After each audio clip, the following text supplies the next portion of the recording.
함께 은혜 받기 원하는 말씀은 요한복음 5장 14절에서부터 19절까지의 말씀입니다.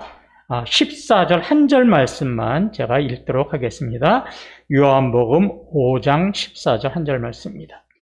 그 후에 예수께서 성전에서 그 사람을 만나 이르시되 보라 내가 나았으니 더 심한 것이 생기지 않게 다시는 예수님의 그 공생에 이 땅에 오셔서 기록한 마태, 마가, 누가, 요한복음을 보면요.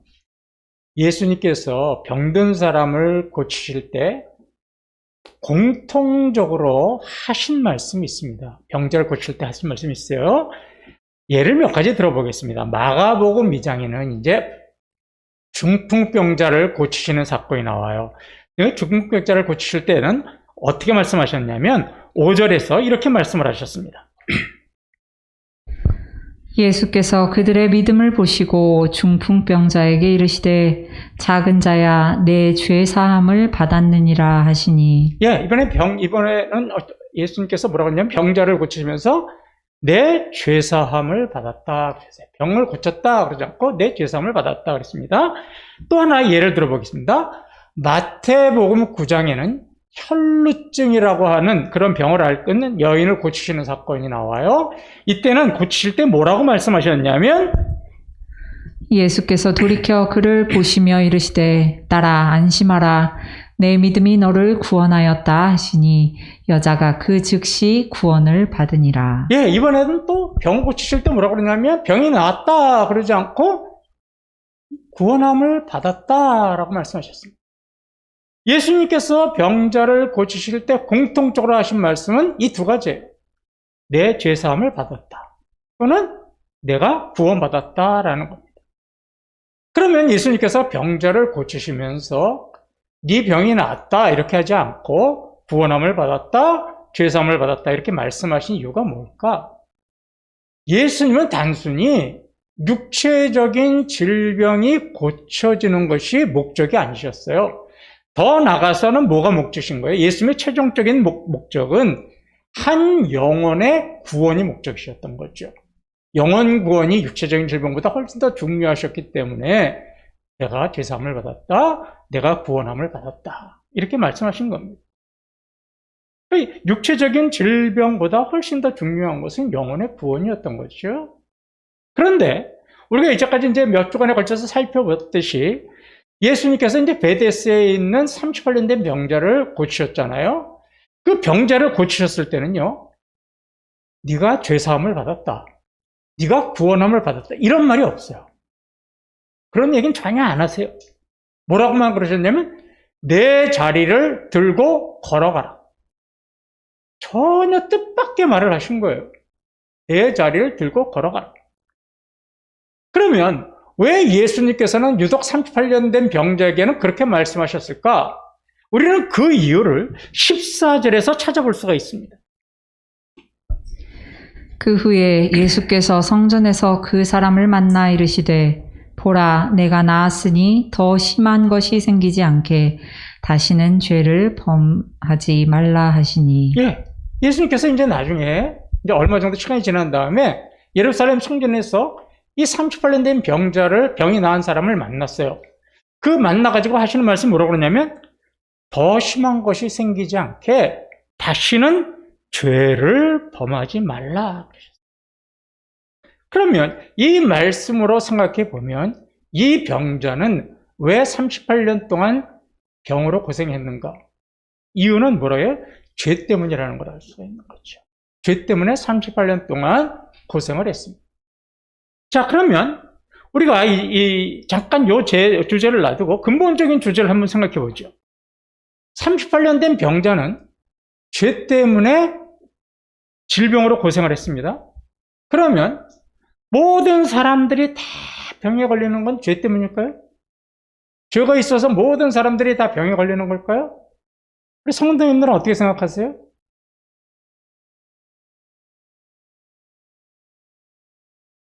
구약 성경을 보면요, 이 병에 걸리는 것은 때때로요 하나님의 심판의 도구예요. 구약 성경을 보면 하나님께서 징계의 수단으로 뭐를 하셨냐면 질병으로 고생하게 하세요. 그리고 신명기 28장을 보더라도 뭐라고 말씀하셨냐면 너희가 내 말에 순종하지 아니하면 내 율법을 제대로 지키지 않으면 나는 너희들을 질병이라는 도구로 징계할 것이다 라고 하는 말씀도 분명히 나와 있습니다.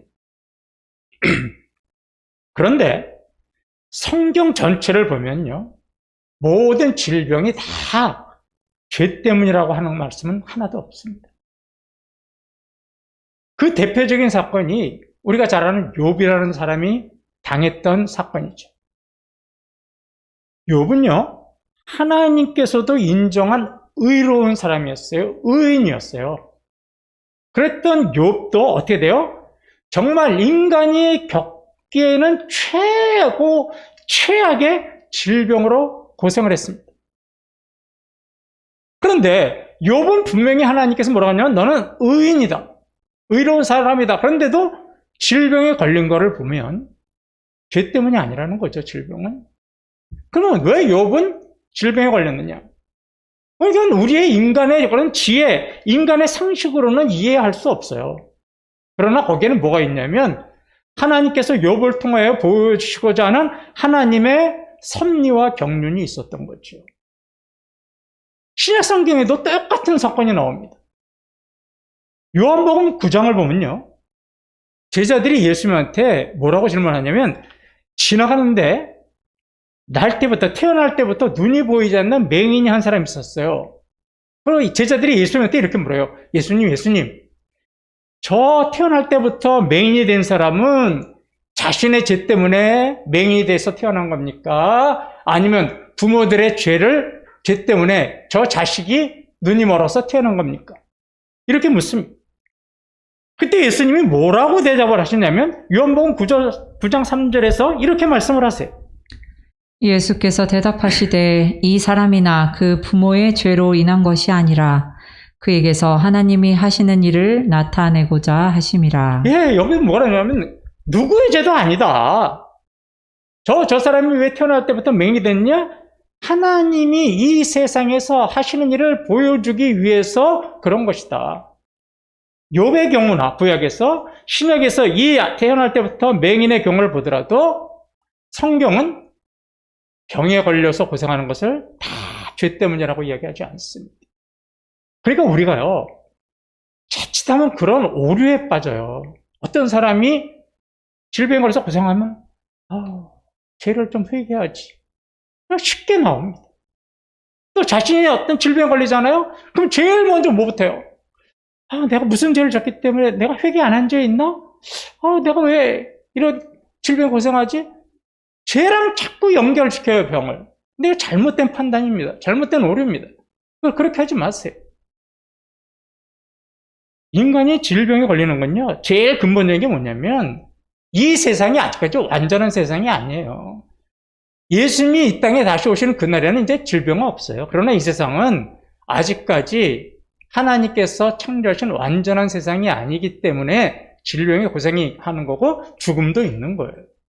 또 하나, 질병에는요, 여러 가지 이유가 있어요. 물론 죄 때문일 수도 있고 하나님께서 깨닫게 하시는 이유도 있고 또 여러 가지 질병이 있는 거죠. 대형교회 목사님도 뭐라 그래요? 일본에 쓰나미 사건 났었을 때 뭐라 그래요? 여의도에 있는 어떤 목사님 그랬잖아요. 일본이 우상 섬겨가지고 하나님이 징계하신 거라고. 직통 계시를 받았나요? 얼마나 그래가지고 많은 사람들에게 비판을 받았습니까? 자꾸 죄를, 또 고난을, 어떤 그런 재난을 질병에다가 연결시키고 죄에 연결시키는 거, 그거는 우리가 잘못된 생각입니다. 그런 생각에서 이제 우리가 좀 자유로울 필요가 있는 거예요. 우리 성도님들 중에서도 자꾸 이제 질병으로 고생하시는 분인데 그런 생각에서 좀 자유함을 가지세요. 지금 여러분들 잘 믿고 계신 거예요. 신앙생활 잘하고 계시는 거예요. 자꾸 그런 마음 하면 그건 마귀가 주는 마음이에요. 위축하게 되지 마세요. 이렇게 생각하세요. 하나님이 나를 통하여 하시는 일이 있구나. 하나님이 하시는 일을 보여주려고 그러시는구나. 기쁘게 하나님, 나를 통해서 하나님의 영광을 드러내시려니 얼마나 감사한지요. 이러면 훨씬 더 병이 빨리 낫습니다. 아멘? 네. 좀 약하신 분들 그렇게 믿으시기 바랍니다. 자, 다시 이제 본론으로 돌아오죠. 예수님은 성전에서 이제 38년 동안 병들었던 사람을 만나실 때 뭐라고 하면 네가 다시는 그런 병에 걸리지 않도록 죄를 범하지 말라 이렇게 말씀하셨어요. 이게 무슨 말이냐면 이거죠. 38년 동안 너를 괴롭혔던 병에서 이제 내가 너에게 자유를 줬으니 이제 너는 이후로부터는 다시 죄를 짓고 사는 삶을 살아서는 안 된다. 이렇게 말씀하신 거예요. 우리가 앞에서 봤던 14절 말씀은요.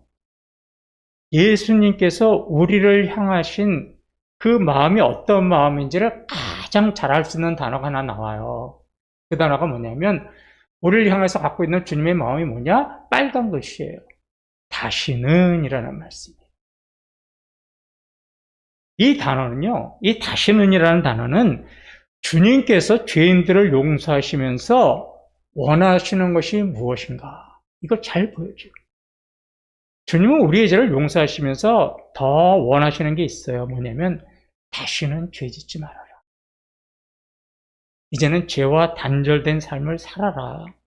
이렇게 원하시면서 우리의 죄를 용서해 주시고 우리가 때로는 죄로 인해서 깨닫게 하시려고 하는 고난 속에서 우리를 해방시켜 주시는 거예요.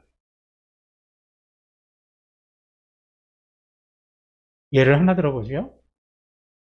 도박 중독에 빠진 성도 한 사람이 있었습니다. 이 도박에 한번 빠지면요.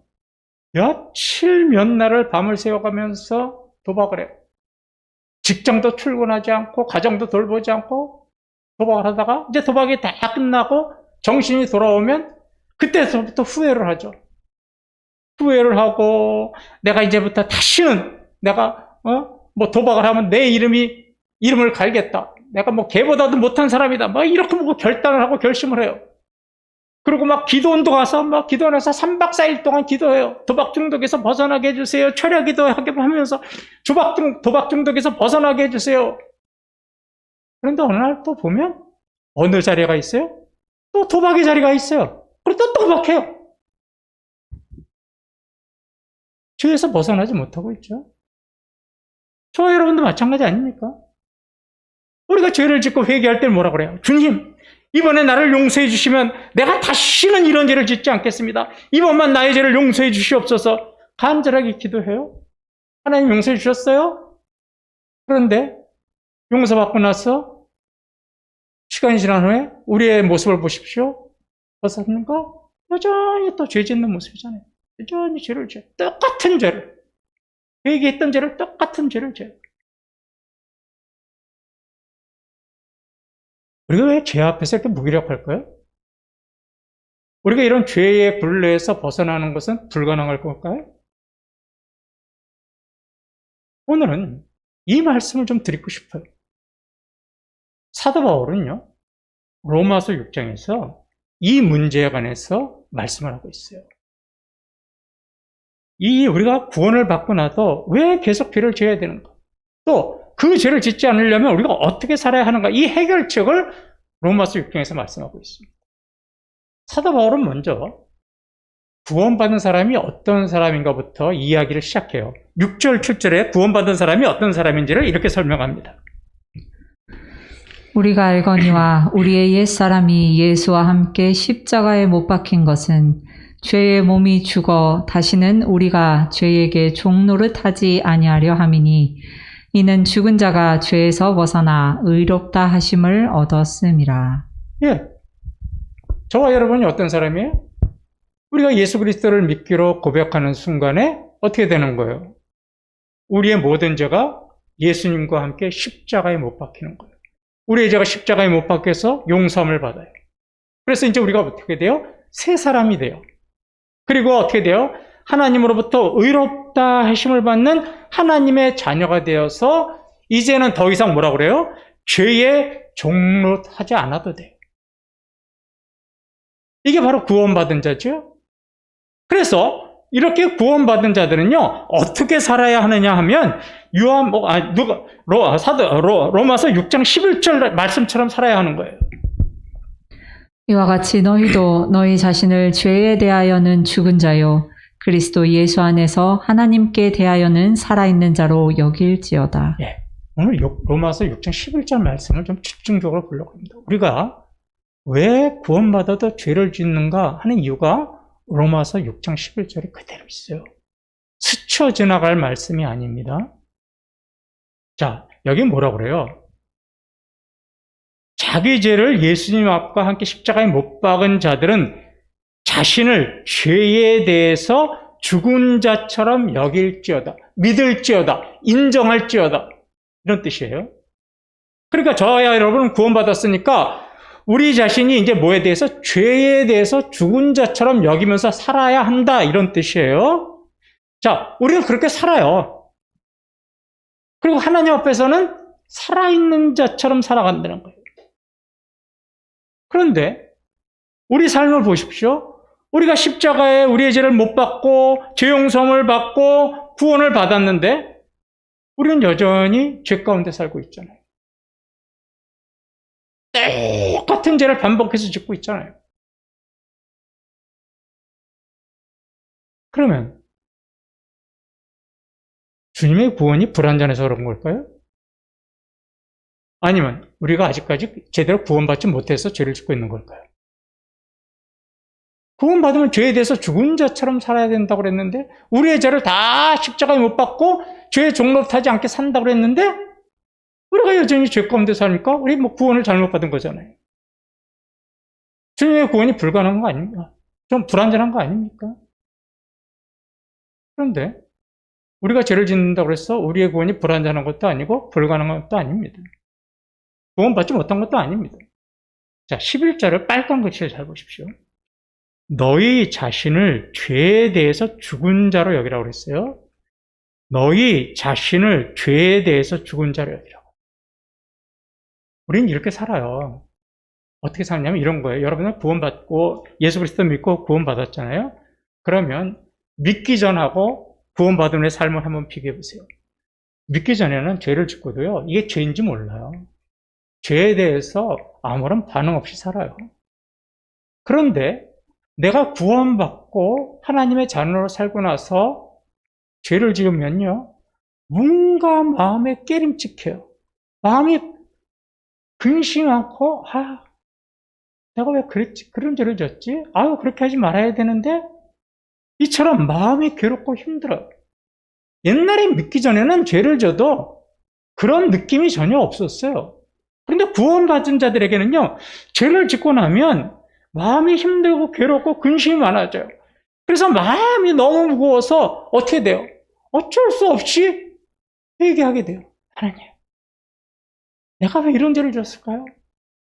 내가 그때 조금만 참고 내가 화를 안 냈으면 되는 건데, 내가 정죄하지 않고 남을 비판하지 않아야 되는데 내가 왜 그랬죠? 하나님, 내 죄를 용서해 주세요. 우리가 이런 모습으로 살아요. 그렇잖아요? 또 죄가 유혹이 들어오면, 옛날에 믿기 전에는 그냥 유혹만 들어오면 넘어갔는데 지금은 어떻게 하려고 그래요? 맞서서 싸우려고 그래요. 어이, 김 처장, 오늘 끝나고 나서 한 잔 어때? 그러면 옛날에는 뭐예요? Yes, sir! 그랬는데 이제는 어떻게 돼요? 성경에 술 먹으면 죄라고 그랬는데, 이거 먹으면 안 되는데. 그러면서 또 어떻게 돼? 따라는 가요. 네, 그런데 마음에 뭐가 있어요? 자꾸 갈등이 있는 거예요, 갈등이. 야, 이번 주일날 빠지고 골프 한번 치러 가자. 옛날에는, 이거 좋죠? 이제는, 주일날 예배 드려야 되는데.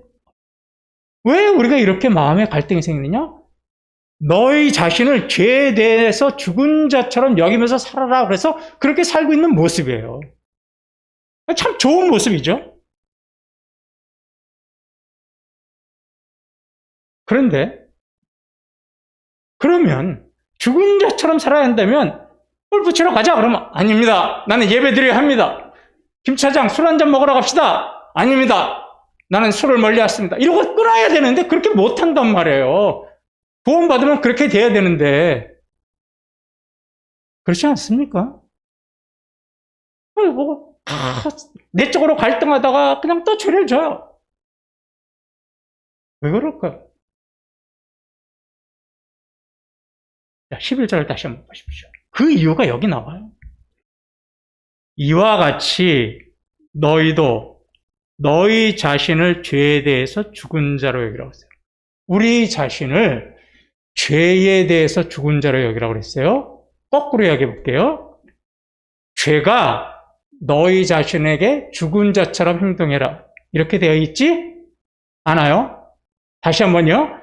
우리가 죄에 대해서 죽은 자처럼 여기는 거지 죄가 내 안에서 죽은 것처럼 여기지 말라라는 거예요. 다시 한번 말씀드려요. 내가 죄에 대해서 죽은 것처럼 죄를 외면하고 이걸 안 짓도록 노력하면서 살아야 한다 이런 뜻인지 내가 구원받으면 내 안에서 죄가 죽은 거다 이게 아니에요. 그러면 죽었으면 어떻게 돼야 되는 거예요? 죄 짓지 말고 살아야 되는 거예요. 우리가 구원받아도 내 안에서 죄는 여전히 어떻게 있는 거예요? 살아있는 거예요. 뭐 구원받은 사람은 기계적으로 내 안에서 죄가 빠져나가고 은혜만 차고 성령만 충만해지느냐? 그렇지 않아요. 구원받아도 나는 여전히 죄 가운데 사는 거예요. 내가 구원받아도 죄는 여전히 내 안에 남아서 나를 유혹하고 나를 죄 짓도록 만들고 내가 은혜 가운데 살지 못하도록 하는 거예요. 왜요? 죄가 내 안에서 죽은 게 아니에요. 내가 죄를 죽은 것처럼 여기고 살아라는 거지. 이 말을 오해해서는 안 되는 겁니다.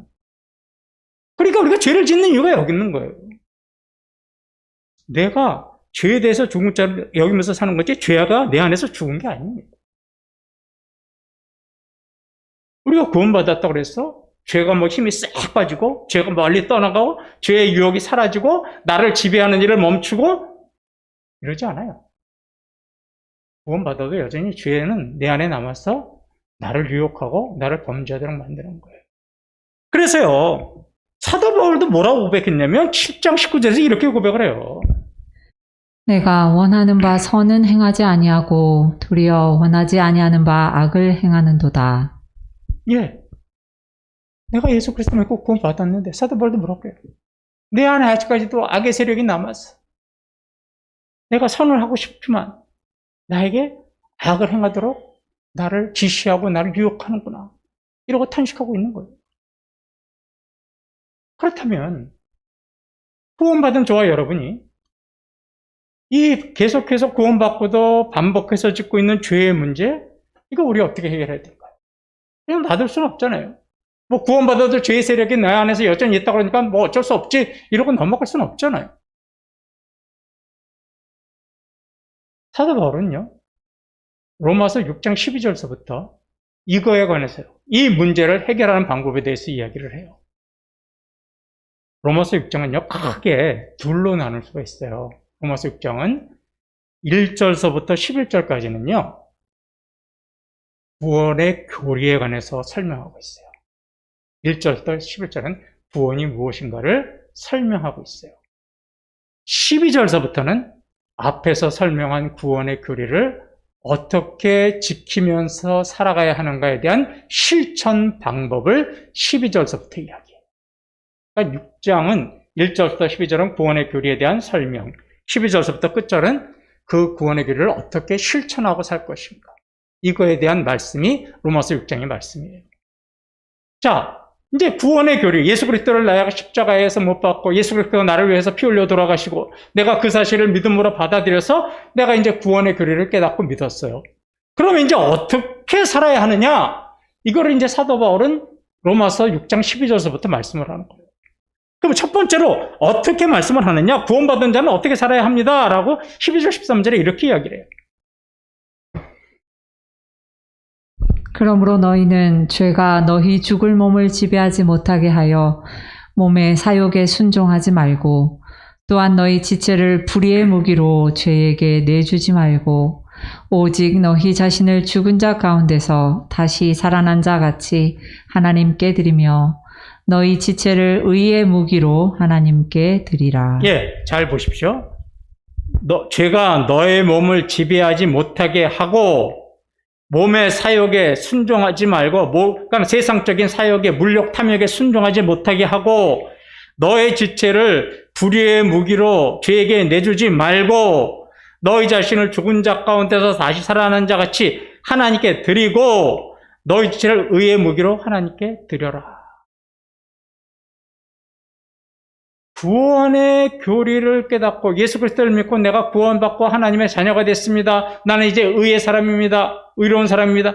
이거를 깨달은 자들은 로마서 12장 13절처럼 해야 할 일과 하지 말아야 할 일이 있는 거예요. 이게 뭐라 그래요? 지배하지 못하게 하고 하지 말고 하나님께 드리고 하고 너희 제 의의 무기를 하나님께 드리고 하고. 구원받은 자는 해야 할 일이 있고 하지 말아야 할 일이 있습니다.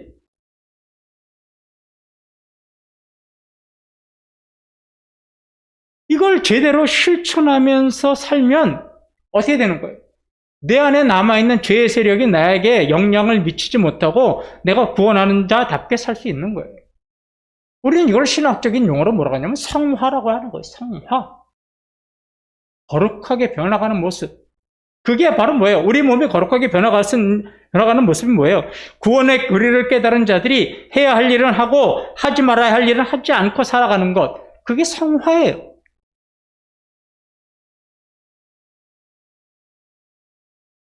구원받은 자답게 살고 싶으세요? 내가 이제 더 이상 죄의 영향력 아래서 살고 싶지 않으세요? 그럼 딱 두 가지예요. 해야 할 일을 하세요. 말씀이 하지 말라고 하는 일은 하지 마세요. 그러면 죄의 영향 갖고 살지 않아요. 똑같은 죄를 반복해서 짓지 않아요.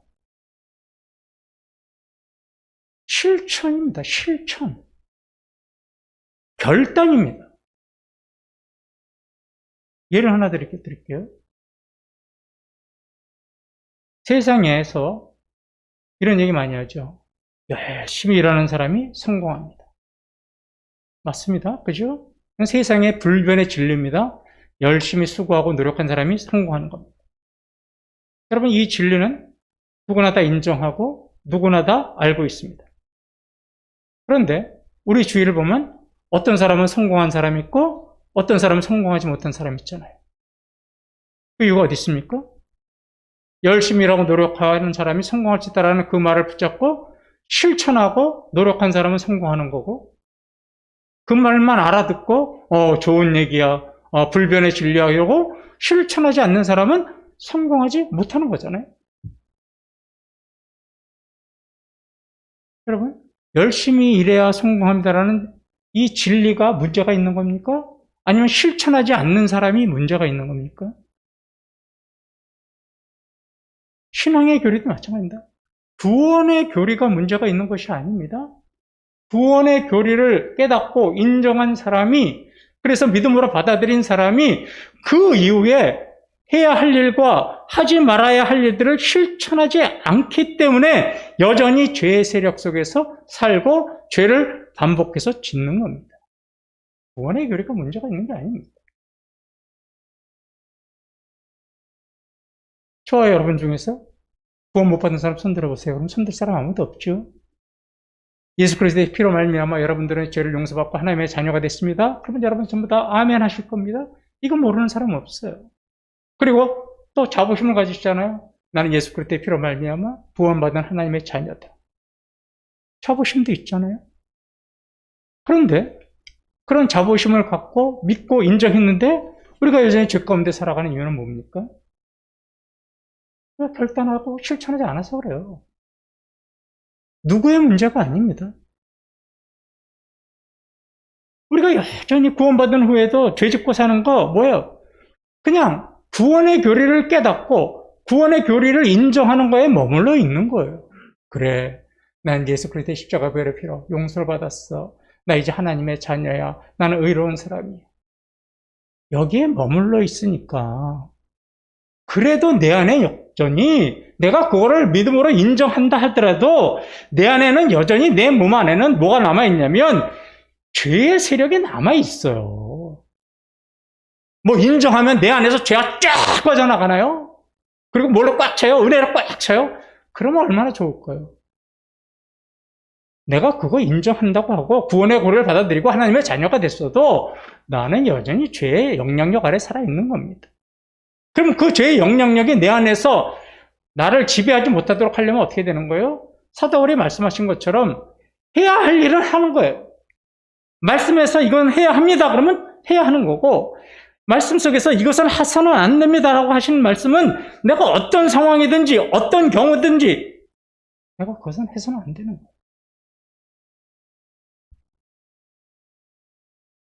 그래서 감사한 게 뭔지 아세요?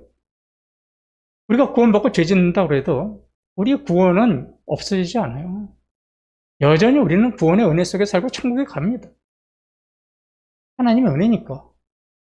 그런데 우리가 구원받고 죄를 짓다고 해도 천국에는 가지만 하나님은 구원받은 자로서의 합당한 삶을 살지 못하고 여전히 죄를 짓고 똑같은 죄를 반복해서 짓는다면 죄에 대해서는 그 책임을 철저하게 물으시는 거죠. 자, 제가 예를 하나 드리고 이제 말씀을 좀 마치겠습니다. 혹시 가지 접붙임이라는 말을 아세요? 가지 접붙임. 이제 이 과수원에서 쓰는 이제 재배 기술이에요. 과수원에 이 나무가 이제 죽었어요. 나무가 죽어서 생명이 하나도 없어요. 거기에서 가지 하나를 딱 잘라내요. 죽은 가지죠. 그죠? 죽은 나무의 죽은 가지. 잘라냈으니까 더 죽었겠죠? 죽은 가지를 살아있는 가지에다가, 가지를 나무에다가 어떻게 하냐면 접붙여요. 접붙인다고 그러죠. 이렇게 연결해요.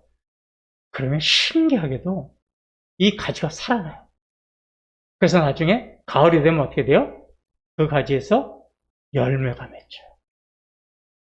여러분, 저와 여러분은 십자가에서 죽은 사람들입니다. 그죠? 우리의 모든 것을 다 거기다 내려놓고 죽은 사람들이. 이 죽은 우리가 예수 그리스도에 접붙여지면 생명력을 얻는 거예요. 근데 한번 저는 그 얘기를 지금 드리고 싶은 게 아니라 이런 얘기를 드리고 싶어요. 자, 과수원 주인, 농장 주인이 가지를 딱 하나 죽은 나무를 잘라서 사과나무에다가 접붙였습니다. 사과나무에다 생명 있는 사과를 접붙였어요. 가을에 이 가지에서 뭐가 열릴까요? 배나무는 배가 열릴 일은 없죠, 그죠? 사과 열매가 열려요. 자, 그러면 이 죽은 가지를 이번에는 여러분 탱자나무 아세요? 정말 쓰고 맛도 없고 한약재료나 쓰는 그런 별로 볼품없는 나무예요. 탱자나무에다가 연결했어요. 그럼 뭐가 나와요? 탱자 열매가 열려요. 여러분, 저와 여러분 십자가에서 죽은 존재들이 하나님의 접붙임을 받은 상태지만 그래도 우리의 삶의 모습이 은혜 가운데 접붙이면 우리는 은혜의 열매를 맺고 살아요.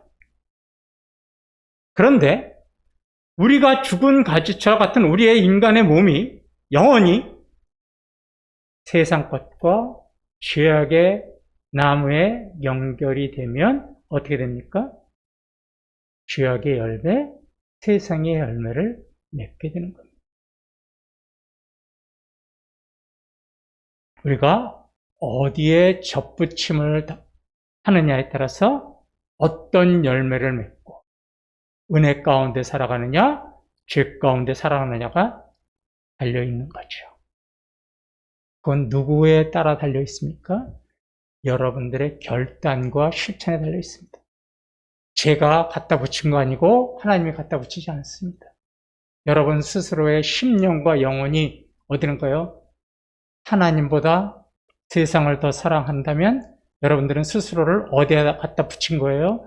죄악의 세상의 나무에 접붙여진 겁니다.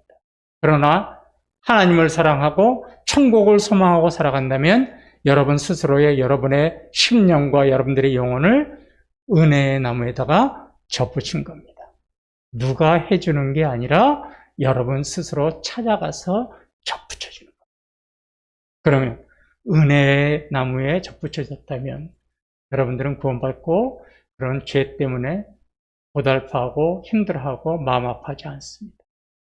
그러나 세상 것에 접붙였다면 여러분의 삶은 근심 많고 고민하고 늘 죄 가운데 살면서도 이제는 죄에 대해서 무감각해지는 구원받은 자로서의 아름다운 삶을 살지 못하는 거죠. 우리가 이번 한 주간도 세상에서 살아갑니다. 우리 앞에는 여전히 구원받은 자로서 해야 할 일이 있고 해서는 안 될 일이 있습니다. 한 주간을 우리가 은혜 가운데 살아가느냐, 죄 가운데 살아가느냐는 바로 여러분들의 결단과 실천에 달려있는 겁니다. 이번 한 주간도 살아가실 때 여러분 스스로를 세상과 죄악에 접붙이지 말고 하나님의 은혜에 접붙이심으로 이제는 반복되는 죄악에서 벗어나고 죄의 굴레에서 벗어나서 믿음과 은혜로 살아가는 한 주간 되시기를 주님의 이름으로